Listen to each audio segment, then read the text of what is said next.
What's happening, everyone? Welcome back for another episode of the Chamber Podcast. We have a very interesting episode for you today. We're going to be detailing a business that has been operating inside of South Lyon for over 150 years. Joining me inside the studio today is Corry Bala, operating partner of the South Lyon Hotel. Yes, sir. How you doing, Rob? I'm doing well. This is exciting for me. I told you during the pre-show that I've been to the South Lyon Hotel both before and after the fire. Spoiler alert, that's what we're going to be talking about today is kind of the history of the restaurant. I love it. But there's so much history to that particular property. And I remember, the shock of the community when it burnt down, and that was in 2016. Is that right? It was crazy. Yeah. June of 2016. Yeah. So we'll fast forward to that area here shortly, but I just want to go kind of back to the beginning. So operating partner at the South Lyon Hotel, you've been there since 2001. What got you in the restaurant space? Lack of employment. It's an honest answer. Yeah. So long story short, my partner, Chris Baker, and I, the Baker family, they own several restaurants throughout time. Chris and I went to Albion College together. When we graduated, he was smart enough to jump right in with both feet. I did a number of different things, including zookeeping. Believe it or not, I used to train wild animals or tame animals, whatever. So basically the same thing I do now. With the customers. We feed out beer instead of meat, instead of dead animals, right? So, eventually found myself looking to get back to Michigan, and Chris and his dad and the Baker family gave me an opportunity to do that. So I understand what got you in the restaurant space. What's kept you there? So I know there's a lot of turnover. There's a lot of stress. I've seen a couple episodes of Kitchen Nightmares. It's not always, the most bliss environment. And you're in a really interesting restaurant with the historical acumen that it has and the popularity that it has in South Lyon. So what's kept you staying in that role at the hotel? You said you weren't going to ask any hard questions. So the honest answer, that's what brought me there. I think maybe the challenge is what keeps me there. It's kind of become who I am, maybe a little bit, what I know. I found myself asking this question during COVID a few years ago. Yeah. And before that, during the fire, like, hey, no paycheck. Should I keep doing this? Should I figure something else out? And over the years, I've certainly dabbled in different things. I've always had side projects going on, like the Buffalo thing I just mentioned. I think Paul Baker had a really interesting situation, and he always put people first, before money and before greed and any of that. And I think I try to take a page out of his book. I try to emulate what he did and what his son Chris does. And, the hotel is definitely not only, my family, but it's a lot of people's family, so yeah, it's one of those things, it's, I'm sure one day I'll leave, but for now this is awesome. So it's one of the few entrepreneurial spaces where there's so much built-in variable change. And more than that, we've experienced a really interesting phase over the last 5 years with the pandemic and how that affected restaurants, which is something that is not normal. But during that time, during that 12 to 18 month period, or however long it lasted for some restaurants, it became a part of the normal day-to-day routine. Is how am I going to solve this problem where people are afraid to congregate together, and moreover, there are certain state limitations that are restricting people from congregating together. So how do we approach this? What does carry out look like now? And there's just so many different things that you had to measure on top of just being open for 3 years after the fire. You hit the nail on the head. I think probably for most businesses, and particularly ours, the business that could adapt the most are the ones that stick around, right? I always use this, and maybe this is a dumb analogy, but whatever. I like animals. Coyotes, right? They're the only mammal in all the states except for Hawaii, right? And Well, why is that? Well, it's because they've evolved to handle the extreme cold, the extreme hot, city life, urban life, rainforest, everything, right? It's one of those things I always try to say, well, we got to be the coyote, right? Pandemic happened. Well, I guess we're going to figure out how to get good at carryouts, and we're going to have to figure out how to get good at, changing our ways from crowding the bar and having a lot of fun to training people to stand a few people away from each other, and it's an interesting thing, looking back, I wish we would have known about COVID when we had the fire. I certainly would have built in some more storage for, for carry out stuff, Sure. But yeah, I don't know. We've done our best to adapt and we're still here. So How did the restaurant fare during COVID? well, I mean, good and bad. We had to shift the whole business model over, but we have a really good community. People still stuck around. We had to adapt and adjust our online ordering process and things like that. But people stuck with us, and while not everybody got to keep their employment through the entire time we had to be closed down, but a lot of people were still coming in every day, and we make it work. Yeah. Well, it shows a lot of resolve, right? When you look at, let's say the last 10 years, 2013 to where we're at right now, you had a 3-year period where things, I'm sure, were in an upswing. The economy was certainly in that position, but then you had the fire in the summer of 16. You couldn't reopen until the fall of 17. And then, 3 winters later, here we are in the pandemic. So now we're 3 years removed from that incident, almost 4 years from the start of it. How are things going at the hotel now? Great, but you saying that makes me think, what, we got another one coming? Are we due to be closed down again? Well, What's happening now? I hope not. I don't want to get too far off track here, but a friend of mine said to me, he's like, for us, because I was born in 90, so for us, looking at the last 35 years of American history, you have 9/11, you have the Wall Street crash in 2008, you have the pandemic in 2020. And he's like, that's probably the worst 35-year period imaginable. And I was like, well, let me stop you there. Let's go back to 1915, where you have the Spanish flu, you have World War I, you have the collapse of Wall Street, you have World War II, the Korean War, and Vietnam. Now, that's a little bit outside of 35 years, but that's a hell of a lot of events to happen in that short of a period. So, dude, we could talk all day long, right? Yeah. So there's just so much, and that's always been my perspective, is like things can certainly be worse. And what's built America, what's built the small business ecosystem has been people that have had resolve through times of crisis. And that's what I've always looked at, is not who's going to complain and whine and moan about all the things and how all the things are happening, who's actually going to get to work and make things better. Like I lost half my business during COVID, like in one day. Insane. That sounds like a good time. And my first thought was, all right, how are we going to get that business back? What are we going to do? I'm not going to sit there in my office and be like, oh, woe is me. Like, we have to get to work, Right. And that's what continues to build the small business ecosystem here in America. Right. Well, work ethic is something that maybe is starting to go away a little bit in our society, but I think those that are going to stick to our guns and keep moving, I think that'll take us a long way. Yeah, I definitely think the volume of the people that have less of a work ethic has been increased due to social media. I don't know if it's an actual net change on the actual person, but they certainly are louder than they used to be. Sure.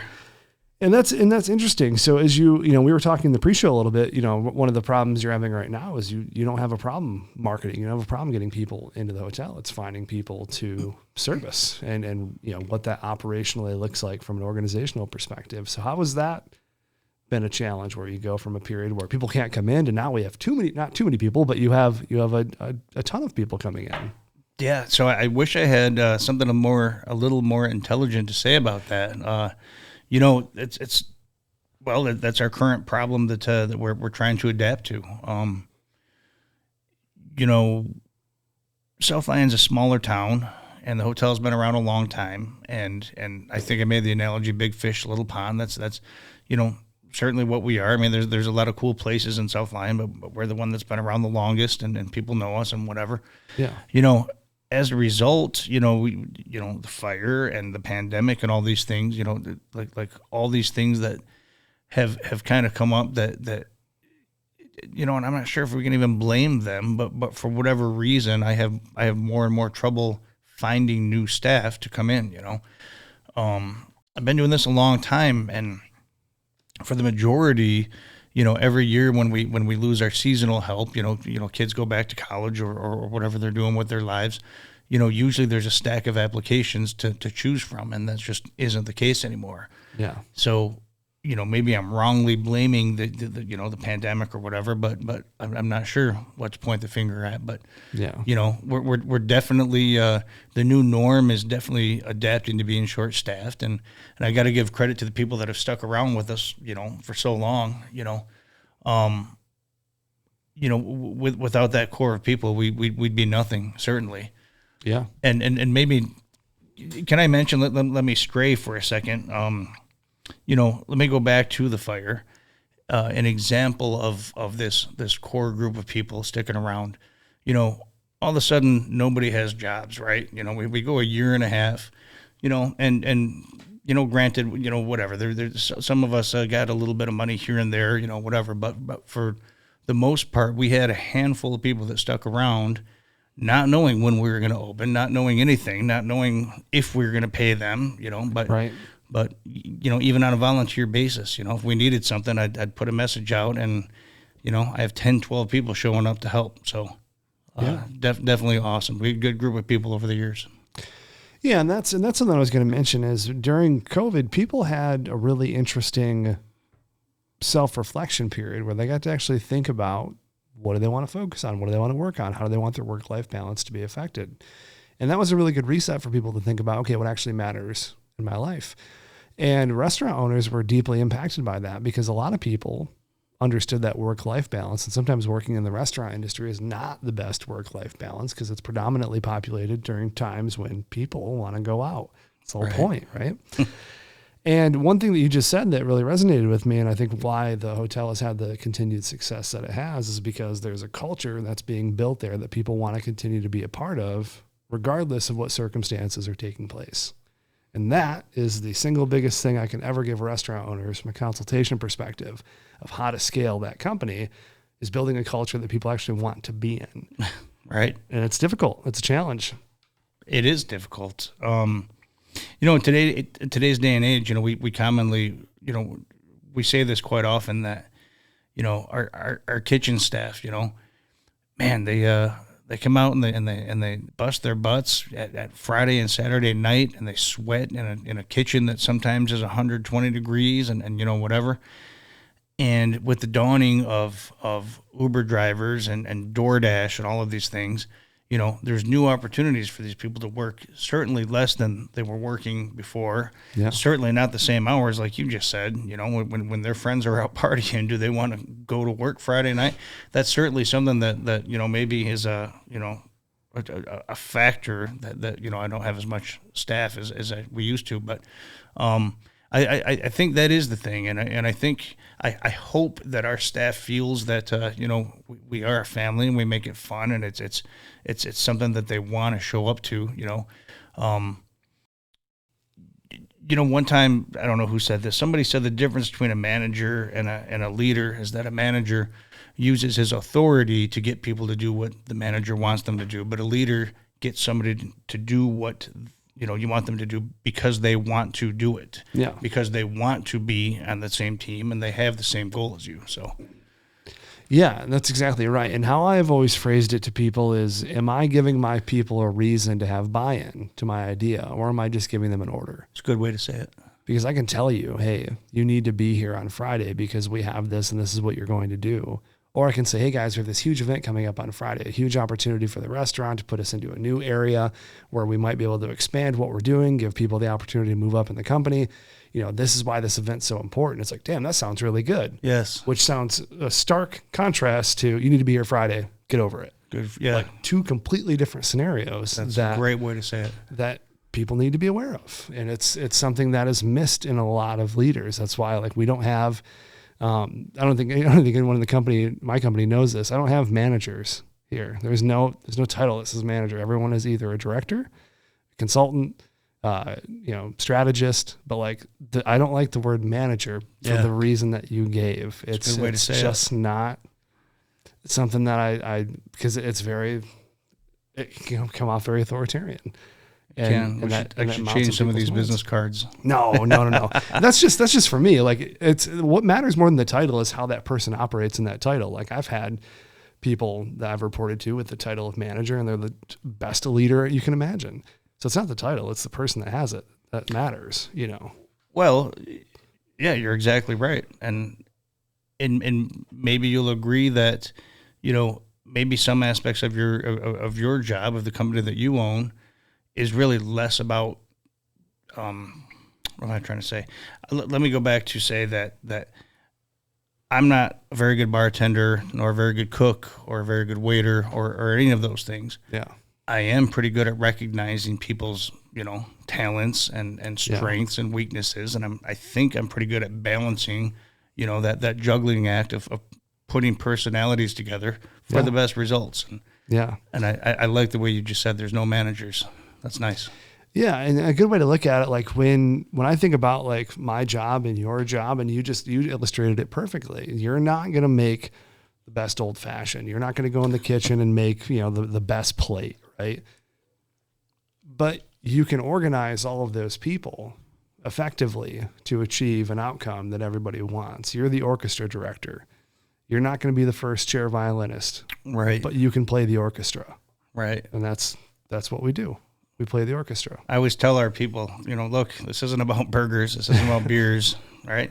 This is about how people feel when they walk in the door. It's how they feel when they walk out the door. Exactly. I mean, certainly don't get me wrong. Having great food and great drinks and all that's important. But when you get to the heart of it, you know, you might go into a restaurant and you might not realize that there's 100 things going on while you like or dislike a place, but the more in touch with those 100 things you are, the better of a place it's going to be. Yeah. So I think if you gave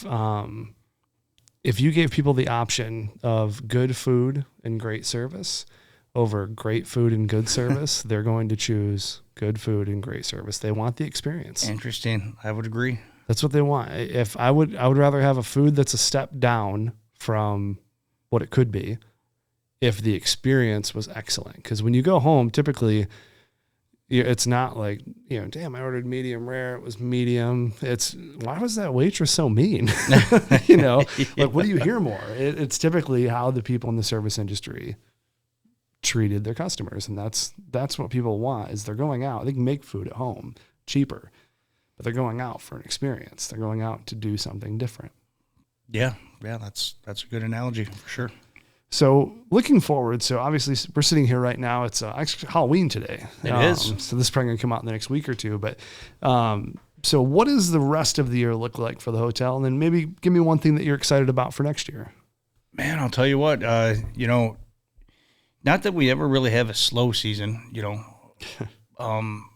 but this is our busy time. You know, it's funny. We transition from, you know, so many, you know, banquets and you know, baby showers and things like that. And then summer's definitely, you know, the birthday party season. You know, everybody wants to do this and be out on the porch and it's fun. And, you know, like you were just saying earlier, live music and this and that. You know, we're in that transition that, you know, we're booking holiday parties. You know, people are buckling down. I mean, it's the state of Michigan, so it's going to get dark at 3 p.m. pretty soon here. You know, we're getting pretty close to Alaska right now. I know, right? So yeah, I mean, it's kind of holiday mode now, and yeah. So that's where we're at. Excellent.